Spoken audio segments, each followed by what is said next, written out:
Once around the park, James, and don't spare the horses.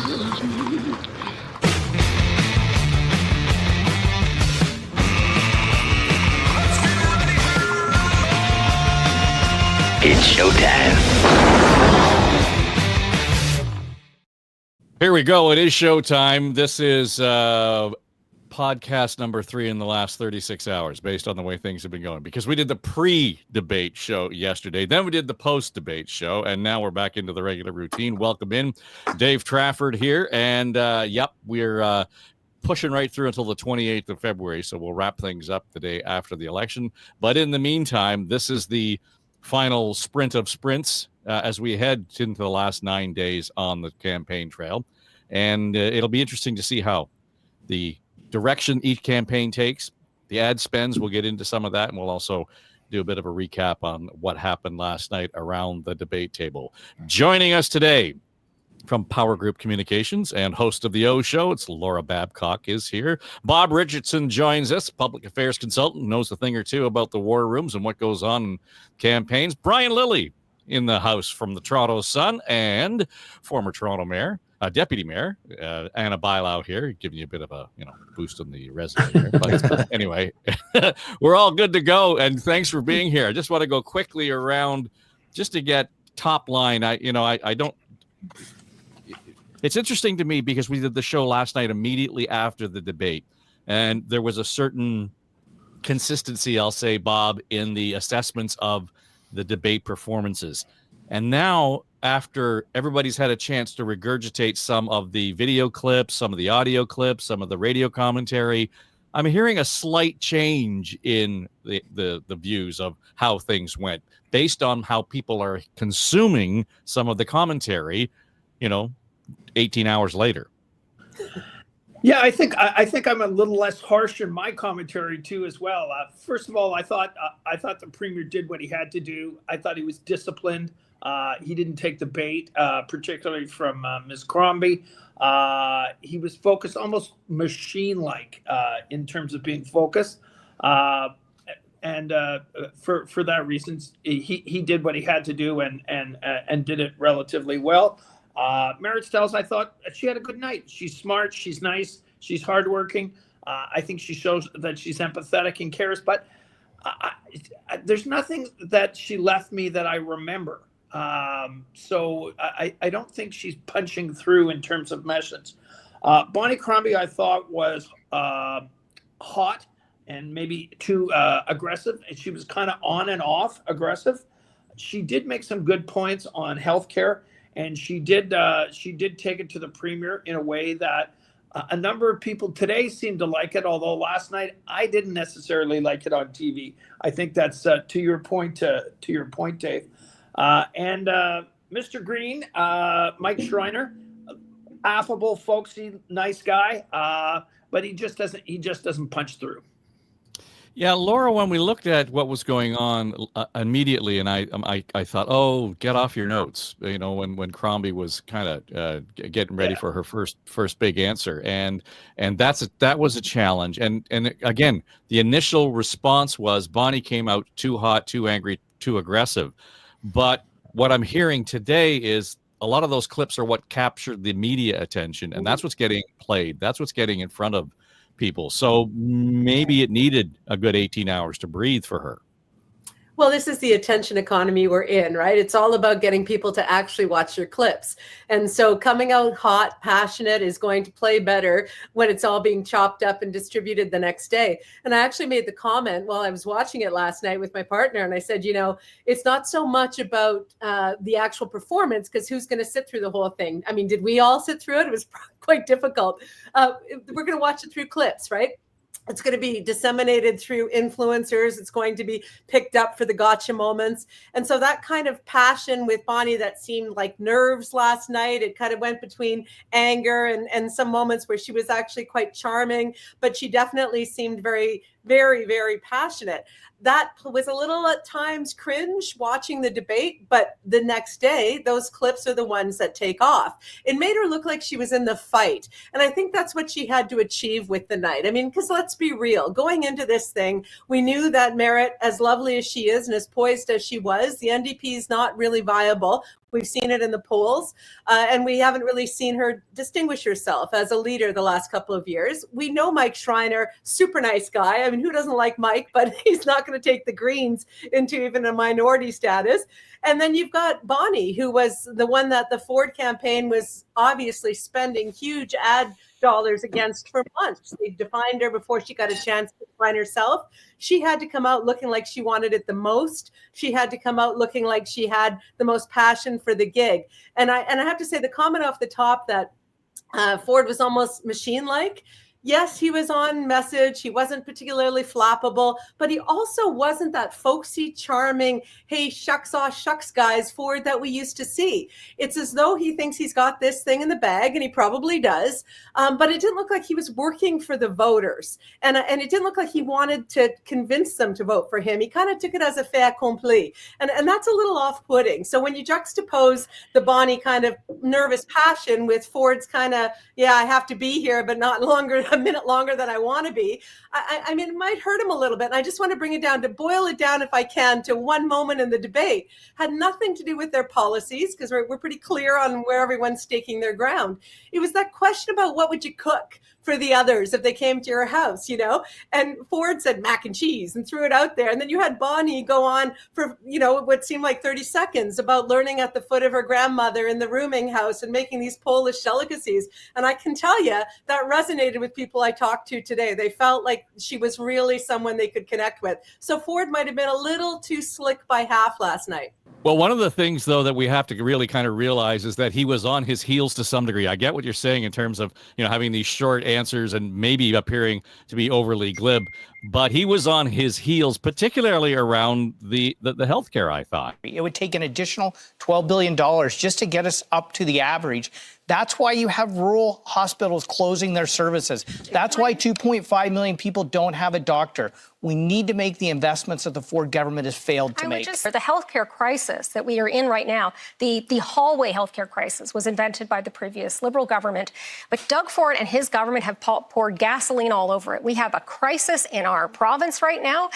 He can talk about how much he's spent on healthcare, but the reality is, you know, talk to any Ontarian about the state of our healthcare crisis right now. It's terrible. I'd like you to look into the camera, and I'd like you to tell the people at home who lost loved ones while they were on the wait list what you did over the past 7 years to fix our healthcare system, because it's broken. We're in crisis, and you're bragging about what you've done. It's been an abysmal failure.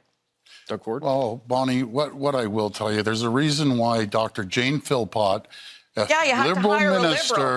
Liberal minister, comes to our team. It's very simple, because she sees the vision.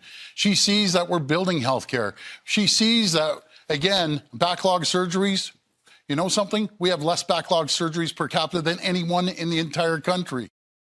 So Brian, he's good at that. I mean, he's that pivot is just such an art form for him, and he's able to turn on that because he's vulnerable on healthcare. I mean, any premier would be. It doesn't matter when you serve in this province, you would be vulnerable on healthcare. Yeah, I can't remember an election that I've covered in this province or elsewhere where the healthcare system has not been in crisis. So I think to some degree that that's kind of baked in and people discount it. So I know I don't believe any of them on healthcare, and they kind of their answer on how to fix it all sounded very similar about how many thousands of doctors they're going to hire. And I think that you say, okay, well, you're going to all do the same thing on healthcare. I thought that Stiles in that exchange came out very measured, very good, not as passionate as Bonnie Crombie, but and maybe not as clippable, but I thought she sounded really good. Ford, you said he pivoted, but I mean, for all the problems in the healthcare system, they do have a good story to tell on some of this, including the fact that they are able to say we've got more people connected to family doctors than any other province and things like that. And he didn't have that information at his fingertips. he could have been stronger on that than he was. But I think they'll just wash each other out. And as far as mac and cheese, if he had done that, folksy Laura, I think people would still be talking about it. But he just kind of mac and cheese. He should have said, well, I don't really cook much, so I'll make you a box of KD, and people would laugh. But you're right, he wasn't that folksy guy. Even to the point where when they asked him, when if you got a weekend off, what would you do? And he just went right down the lane and said, oh, I never take a weekend off. I'm always hardworking. And there was well, I get it. But I mean, at some point, where is that sort of, every one of us would welcome a weekend off every once in a while, and we would do something special. So it was funny how he was in the zone so much on that. The one that came up, though, that I thought everybody was waiting for a big swing, and he, oddly enough, he failed at the answer but got away with it. And it was the whole question of what would he do on the green? Doug Ford, I'll turn to you. Would your government build housing on the green belt? No, and I think it was pretty clear. I said I was, then I wasn't, and I went ahead and did it. But in saying that, let's give him an opportunity to respond. Something, I apologize to the people. Unlike any of you, when you do something, you don't want to apologize. I apologize to the people. We're moving forward. We're building homes. I find it very rich that Bonnie Crombie say she builds homes. She built the least amount of homes in the entire province. Just compare to the new mayor. The new mayor's done more. Carolyn Parrish has done more in 7 months than you did in 10 years. So he's gone from fumbling. I mean, a complete I don't know what he meant by his answer on the green belt. That was horrible. But then horrible. Turns it into firing slings and arrows at Bonnie Crombie. It's true. He did fumble. It was a bad answer, but he went back at the fact that he apologized. And people like the fact that he apologizes. And he knows that. He knows that resonates well with people. He's done it more than once. I don't know how he keeps getting away with it, but he does. And people appreciate that in him. And so he turned that around. I was actually surprised that the leaders of the other parties didn't come back to it, but they kind of allowed him to get away with that answer. And he turned it quite around. Dave, I must say, going back to the overall debate, I think nothing changed yesterday. I got to the office this morning and I was asking around, actually, because I knew we were going to do the podcast. And I was asking, do people watch it? What did you think? And people are like, no, it's going to be what it's going to be. And there's 1,000 other things that people are looking at and wanting to talk about, and which it's mind-boggling, because there's such issues like the healthcare, like the housing, that, major responsibilities of the province, that it's been really hard for the other party leaders to come after the government during this election. And I think that, as it was said here, they all did what they kind of had to do yesterday, but nothing has really changed. I think Bonnie did show that she was in the game. I agree with Bob. Mara, she was nice, but I didn't take anything out of it. I think Schreiner, to me, I still have the guy from the last election, so I was kind of disappointed. I think he did much better last election during the debates. I think he's just been disappointing me this election a bit. And Doug was just on point, kind of like, I have bigger issues to deal with. Get me out of here. That's a feeling I got. I have bigger issues to deal with. This election needs to get done, but I need to get out of here. That's the feeling I think he wants people to have, is like, listen, I'm the premier. I have the tariffs issue to deal with. This is something that we need to go through.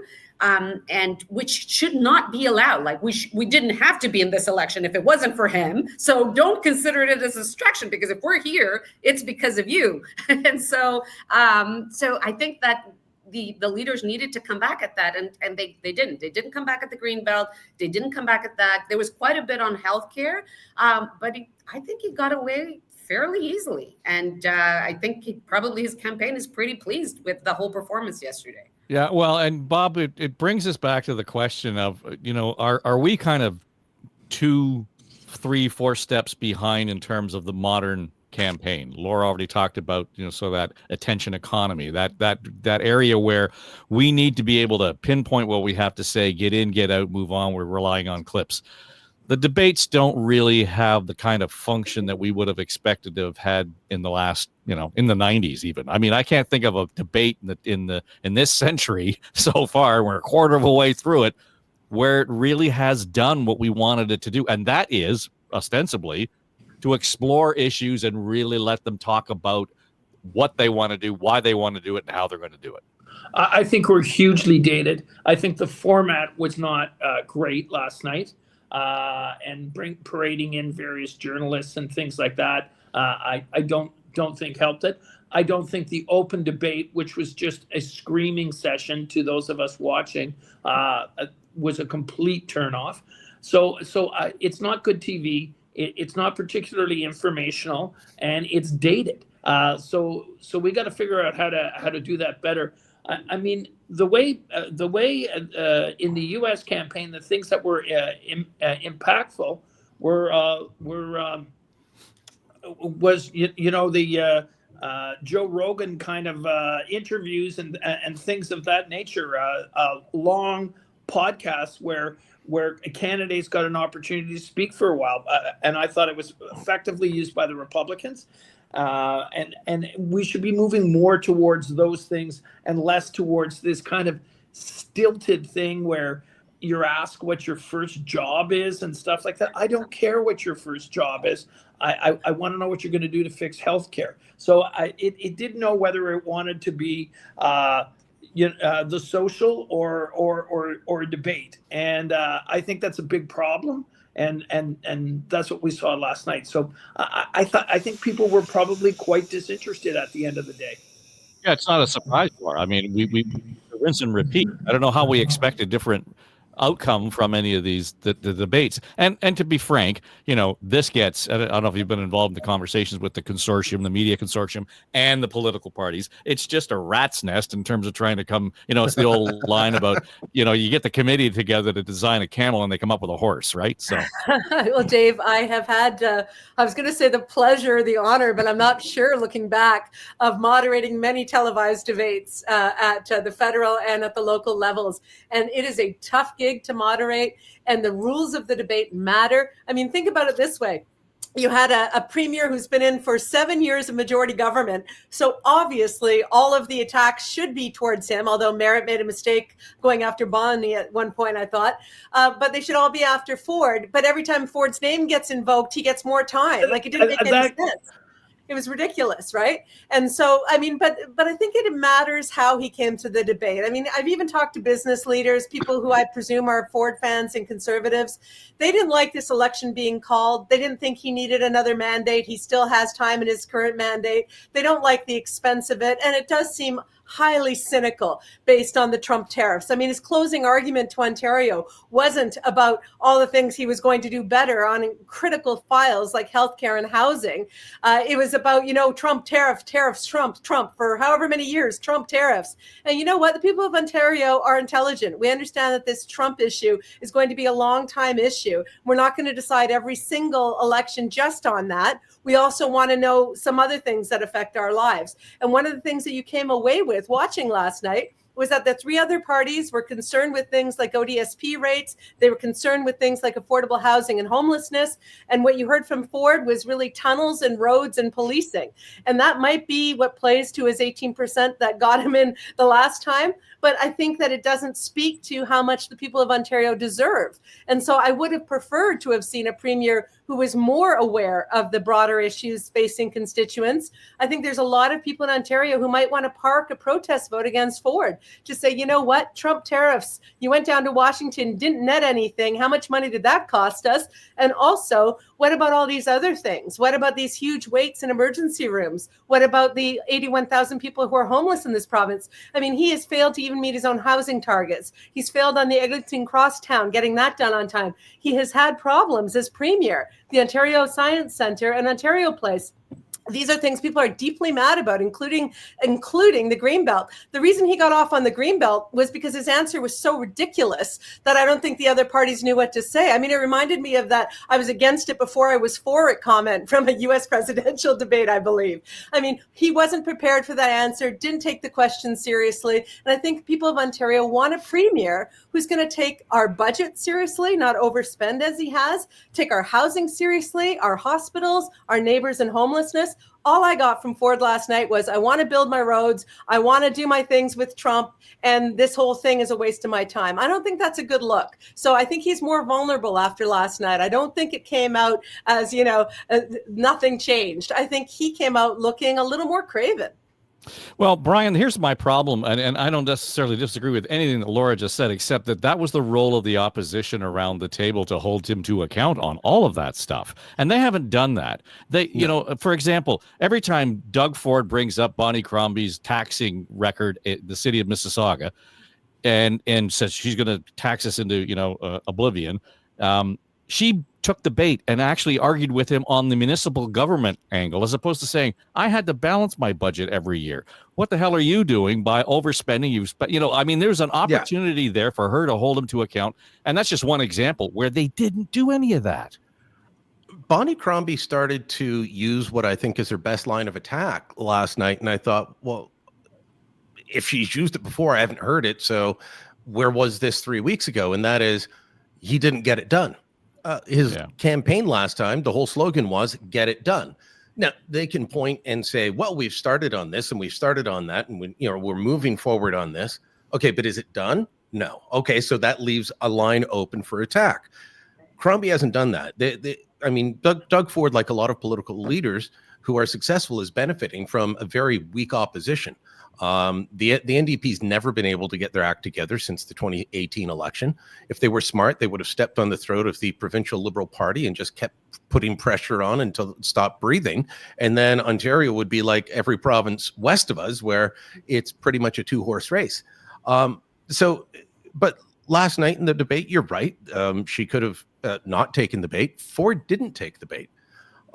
A leader like that, when you've got, 2, 3, or sometimes at the federal level, 4 opposition leaders facing you, that's your favorite spot. That's what you want, and you want them all yelling at you, and you just have to stand there and be calm and smile once in a while and get it over with, and then you do okay.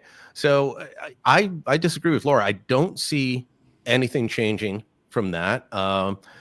Bonnie Crombie came out today and started saying that she's going to appeal to NDP voters. I'm sorry, but the biggest pot of voters is with the PCs, who took a lot of people that used to vote Liberal. You want to get them back. You don't want to chase the shrinking pool of NDP voters if you want to win, which tells me she's just going for second place at this point.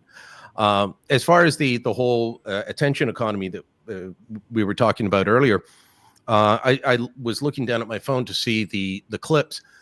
Bonnie Crombie's got about 4 or 5 clips from last night. The most popular one has been seen 36,000 times. Merritt Stiles has about the same number, the most popular one about 48,000 times. Those aren't bad numbers. They're better than the number of people who watch the debate online from what I could find on YouTube. So they're going to be grabbing some people, but Ford's numbers on those are when I look them up, they will be much higher. Of course, he's the premier. He's going to have a bigger audience, just like Justin Trudeau does, or what have you. But they need bigger numbers to punch through on social media. That's what they're doing on X right now, is about 4 or 5 and hitting about 30,000 people. They need more. Anna, just a comment on the go ahead. Bonnie going after the NDP and Merritt, as Laura said, going after Bonnie. That's the feeling I think people are getting, is like they're going at each other instead of going for the government. I mean, the campaign was a month. We're in the middle of a campaign. Why are you going at each other instead of going after the government, and the government that you are already having a hard time punching through on the issues that you need to, on the healthcare, on the housing, on the issues that he's vulnerable on? And instead of going at each other, why aren't you going after him? So I think that there's this feeling, people are starting to have this real feeling that is like, okay, the real race here is between who's going to be the official opposition, which should not be at this point in the campaign. Maybe 2 or 3 days before the campaign, but at this point, I don't think it's a good feeling to give people out there. I think there's still 9 days, more than a week, and anybody involved in politics knows that a week is a long time. Well, but Bob, I mean, the interesting thing is in terms of timing. Bonnie Crombie dropped that little nugget at the end of the debate last night and talked about appealing to the NDP. And then in Hamilton today, almost the first thing out of her mouth was exactly that. That's why I'm reaching out today to NDP voters, and I'm asking them, if you want to change our healthcare system, please vote for Ontario's Liberals. And together,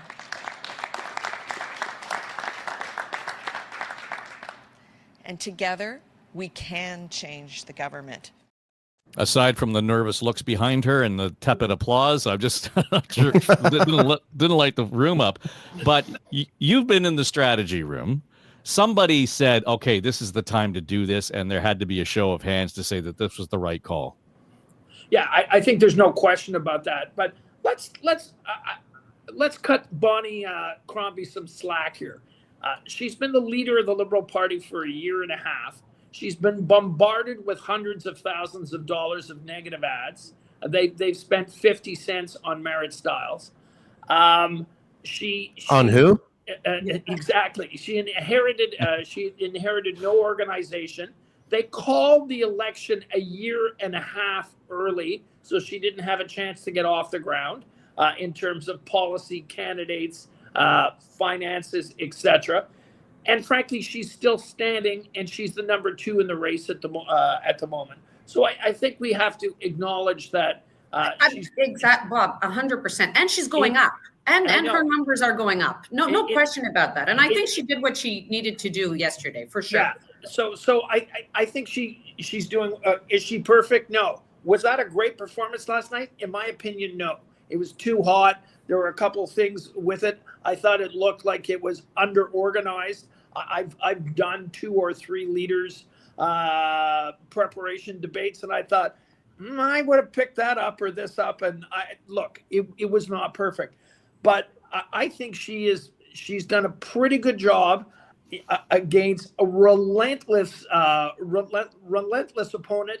And also, let's also remember, this election is, in my 40 years of doing stuff in Ontario, I cannot recall an election that's been better gamed than this one has, from right from the start, from government advertising, free checks in the mail, trips to Washington paid for by taxpayers, a whole variety of other things that have gone on. This one has been gamed since day one. It's been gamed to have a low voter turnout, which it will, and it will likely and by the way, it will likely succeed.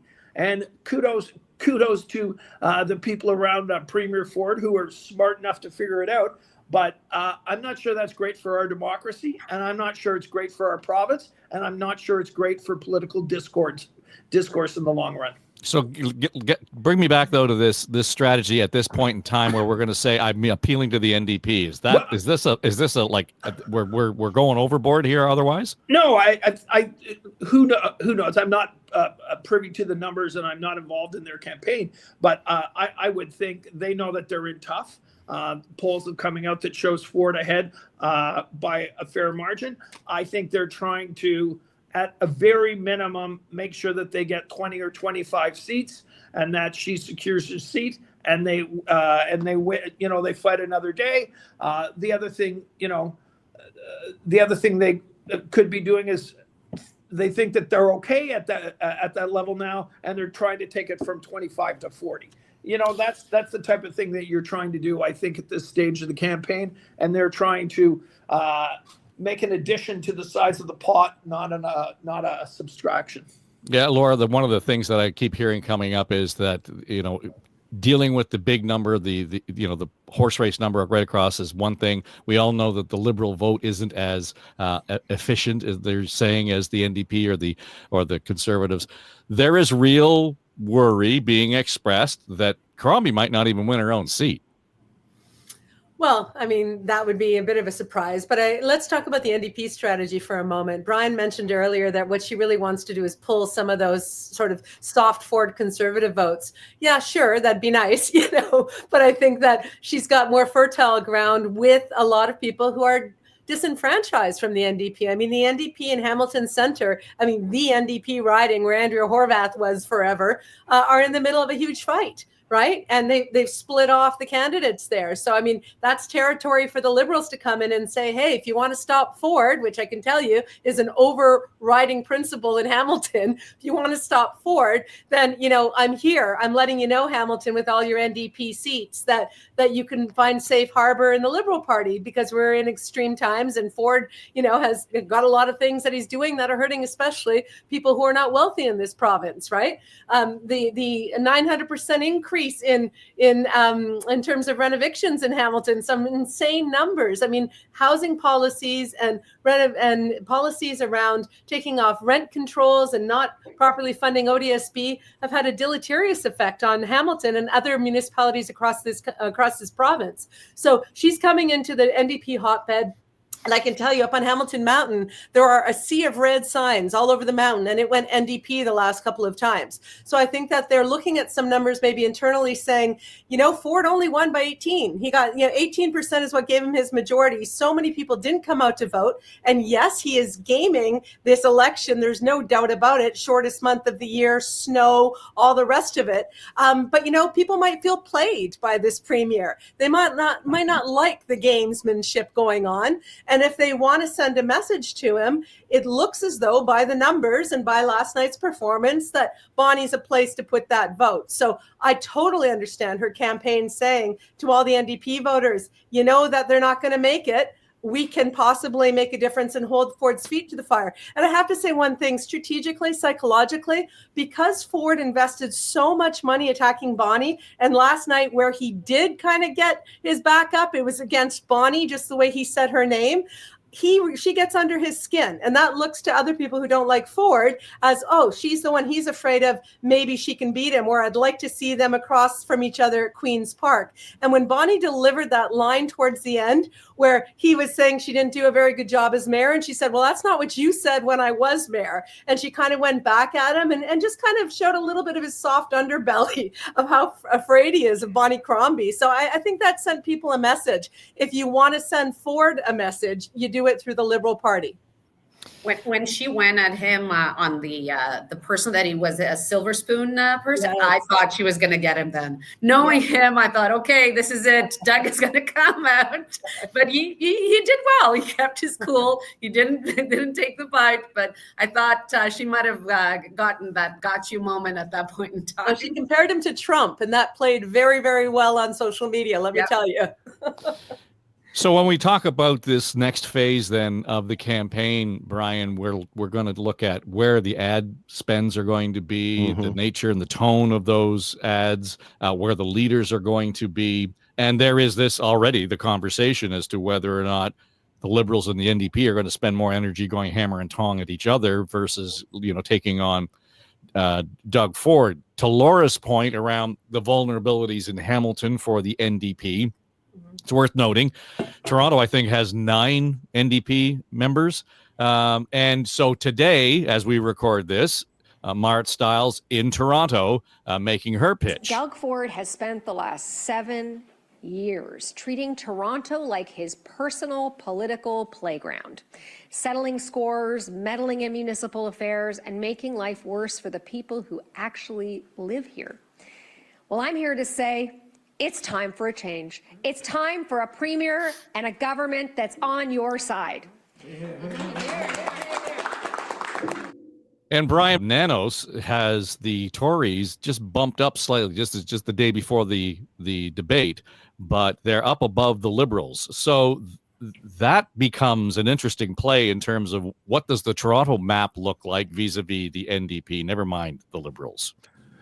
Well, the Conservatives took half the seats in Toronto in the last election. Will they pick up a couple more? Perhaps, perhaps somewhere like Toronto, St. Paul's, where the Conservatives won federally, they might win that. That's currently held by the NDP. But the fact that Marit Stiles was in the the belly of the beast, right in the core of downtown Toronto, campaigning. 2 stops today. I was like, ooh, okay, maybe things aren't going well. Normally we look for where the leaders are going, and we try and make sense of it. And in most campaigns, that makes sense. Bonnie Crombie going to Hamilton Centre, where the NDP is having a civil war. Great move by her. And yes, she could pick up Hamilton Mountain, my old riding, absolutely. But I was noticing some weird things with where the Ford campaign was going. And so I was talking to one of their guys, and because I was looking at doing a story on that. Isaac Callan from Global, just through the wall behind me, he did that story. And I was like, well, this isn't making sense. And they said, we're trying to go to ridings where we're not pulling people away from going door to door and knocking. So the Tories have actually been going to some ridings like Guelph and Ottawa-Vanier, where they have no hope, where they don't even plan on winning, but they've got to do a campaign stop somewhere for the media attention, but they don't want the workers coming off of the door knocking of trying to win a riding next door that they could. So this is, in many ways, on top of what Bob said and the whole gaming thing, this is a very bizarre campaign from start to finish. But the polling, only Main Street really has, I'm just pulling it back up here, only they really have the Liberals at 30 or above. Everything else is, 26, 27. Relay Strategies, which is run by the woman that used to work for David Hurley, Kyla, I'm forgetting her last name. She used to do the polling for Kathleen Wynne. She's got the Tories at 47 and the Liberals at 26, but the NDP at 20. If the NDP performs better, they might be able to keep their official opposition status. If not, if they keep performing so poorly, not only does Bonnie Crombie get the Liberals back to official party status, but there'll be official opposition. How big? As Bob said, are you going for 25 seats or you're going for 40? So, Bob, what does it tell you about that NDP stop in Toronto and the focus there? I mean, she had all of the local MPPs around her, and it looked very impressive and a pretty, if you want to talk about a seasoned crew behind her, it's quite a credible lineup. But it's hinted to me, as seems Brian, that there may be some real worry there about what they're managing in Toronto. Yeah, I think they're got some problems in St. Paul's, as an example. Liberals have got a good candidate in there. They've got that. In University Rosedale, it's very competitive. In Fort York, it is competitive. There's a couple of seats in Scarborough that are competitive. And against the Tories, the Liberals are competitive in the Don Valley. So I think she's trying to keep the NDP vote up. If you keep the NDP vote up, the Conservatives are likely to take the Don Valley seats, which is better for her than for the Liberals to take them, and the other seats she's defending. So I'm surprised she's in here as much as she is, and doing as much work as she is. But I think they've got some problems in Toronto, and I think it's a little bit more complicated than people think.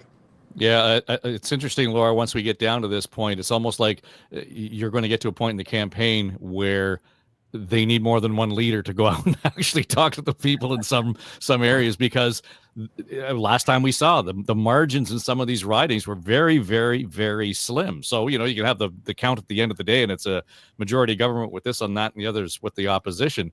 But some of them were very slim, so it's going to be a dogfight. Yeah, and we talked about Bonnie in terms of her performance relative to her time as leader, but let's also talk about the headwinds, or what's happening with the bigger picture. I mean, part of the narrative in these analysis shows for the last 6 months have been, well, she's suffering from the Trudeau effect, right?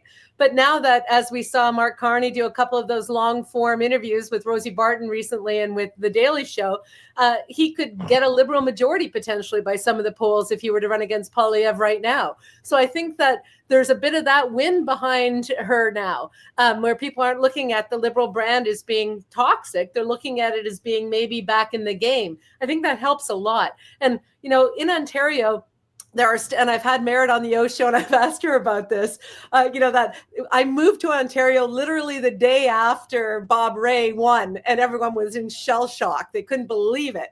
And that still hangs over this province. It blows me away, but there's a certain demographic that won't let an NDP run the province because of that legacy. And Merritt tried to, talk it away. But I think that when the Liberals look like they're viable, that is a threat to Ford, hence him spending a fortune trying to define her. And I thought it was really a miss to go back to the mac and cheese thing, because you've heard so much about how Bonnie's got some house in the Hamptons, even though we know he's got his Muskoka mansion, right?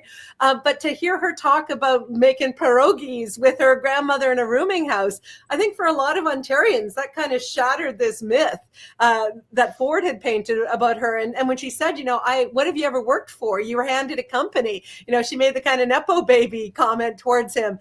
It allowed her to show that she's, a hardworking child of immigrants. And honestly, that plays. I mean, it played really well in our household seeing that. So I wouldn't discount the next little while yet for Bonnie to maybe, of course, not beat Ford at this stage in the game, but to be able to give Ontarians a viable place to park their vote. If they're not feeling the NDP and they're upset with Ford, which many people are, then I think that Bonnie might do better than we expect. Will she get to 40? I doubt it. But, like I said, a sea of red is popping up around my parts. Well, and I think 40 is quite hopeful, and we'll put that to be polite. But because the seat projections right now have 338, it takes all the numbers. They've still got the Liberals, floating in around 12 or 13. I was going to say it's 8 to 10.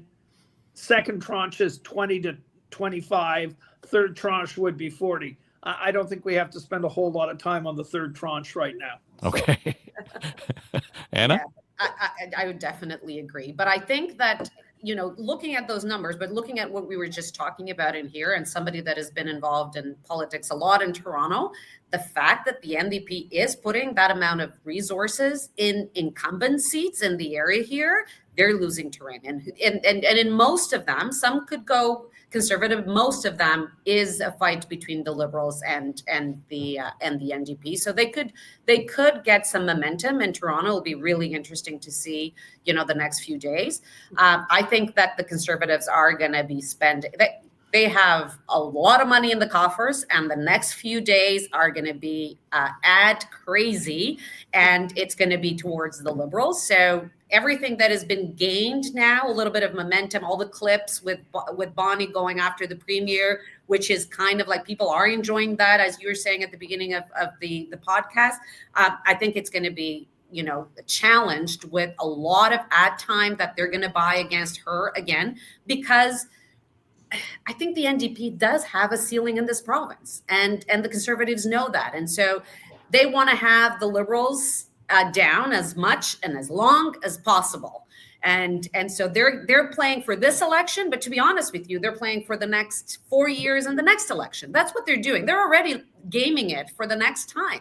They're not only going for this election. The strategy is more than just this election. And so all this ad time, all this stuff around the Liberals is not only, February 27. It's the long game that they're playing now. But I agree that, we could see the Liberals coming out with more than just the 8 to 10 if they start getting some wind in their sailing over the next few days. And there's still 9 days, and I think she is getting a bit of momentum. Well, Brian, we've alluded to it more than one occasion during the course of this series, and that has been that it's almost and we say what we will about the Liberal campaign. But to Bob's point, it's, new team, new leader, and it's in a relatively short period of time and an early call. So let's put all that into the basket and stir it up. The problem has been the NDP have had runway since, 2018 and have not taken good advantage of it. Andrea Horvath, come and go, Marit Stiles. Dave, I have to jump in. They're still trying to figure out who they are. Well, that's what I'm saying. They have spent all of this time. Figure out all this time who they are. It's been wasted time. So to my point being, it might look on paper as though they're stronger than they should be. The idea that they need ground game, and I don't know, to Anna's point, where are they going to find the ground game to actually cover all the bases? And that's why I'm saying you might need more 2 or 3 Marat Stiles out there to cover all the bases. You think of Doug Ford's first year, and Andrea Horwath was still doing pretty well as opposition leader. By the time she left, she looked like she looked like in the last election, please get this over with. I want to go. She looked like she was done. And, I know that some of the, every party has their challenging candidates and people. I believe some of them were getting under Horwath's skin at that point. But in 2018, she wasn't like that. And they had just won big, and Doug Ford's first year was a disaster. And I'm looking across the office at the French toast mug. Someone took the front page of the Toronto Sun when we had Dean French's face on it and said French toast because he was forced out. And think of that. They couldn't capitalize then.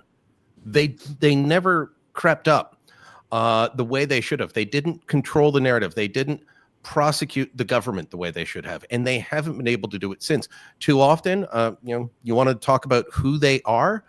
Too often, the NDP at Queen's Park, if you watch Question Period, if you go to the scrums after, you think you're talking to a lobbyist. No offense, Bob. You think you're talking to a lobbyist for the public sector unions. That's, I'm sorry, if you want to grow, and politics is about addition, not subtraction, you want to grow, you have to talk about something more than Bill 124. An important issue? Sure. But they have not attempted to grow their base. They have at times been one issue. And so I think that's why they're in the state they're in now. The whole idea of, how well Bonnie Crombie's doing. Yeah, she's only been leader for a year and a half. But the party, Bob mentioned this briefly, the party structure has completely fallen apart, and it needs to be rebuilt. We think in, people that aren't as involved as all of us in politics will often think, well, you just need a new leader. No, there needs to be an infrastructure to support that leader. There needs to be organizations in each district to run the local elections. And that simply isn't there for the Ontario Liberals in many parts of the province. And so it's really unfortunate for her. She needed the next year and a half to be able to do that before the scheduled election. She didn't get that. She needed a strong team around her. Some of them have been distracted, at least in the early days, maybe not now, with the federal Liberal leadership. I know some volunteers were off on that when the election was called. Maybe that had something to do with Doug Ford's date choosing. I wouldn't want to. Brian, I wouldn't want to impugn the premier's motives. But if I can say something, you're in a short line, pal.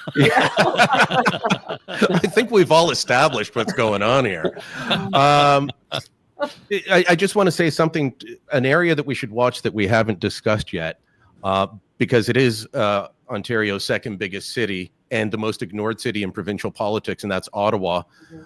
There are several seats without incumbents there.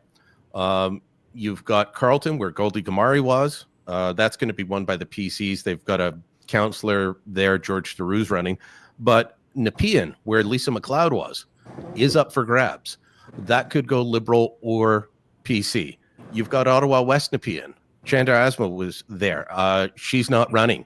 That race, I was hosting radio at CFRA in 2018 on the election night, and it kept rotating between all three of them.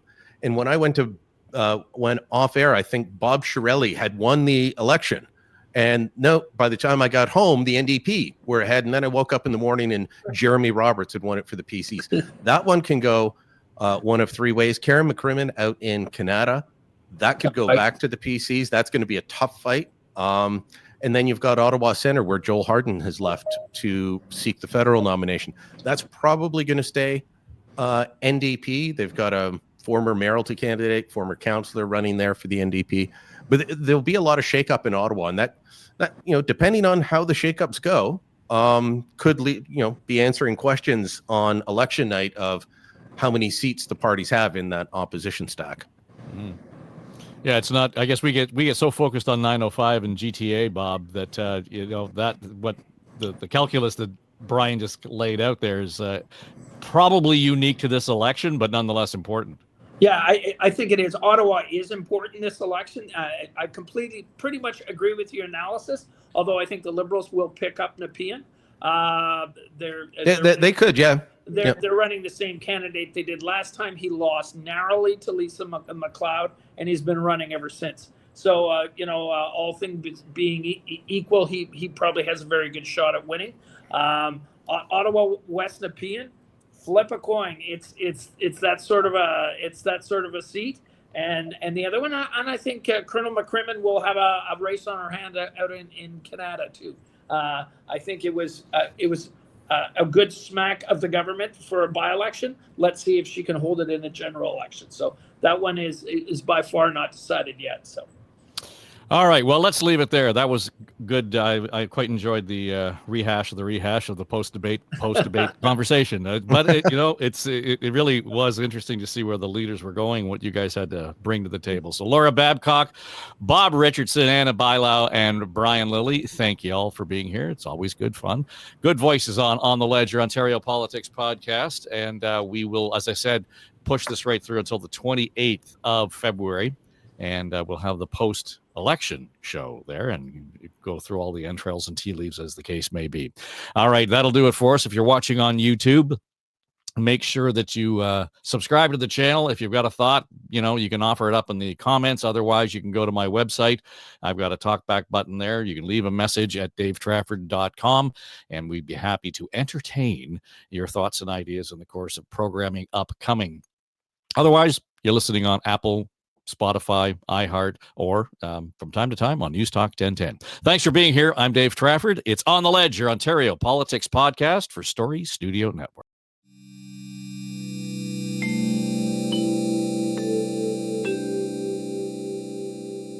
This is SSN. Story Studio Network.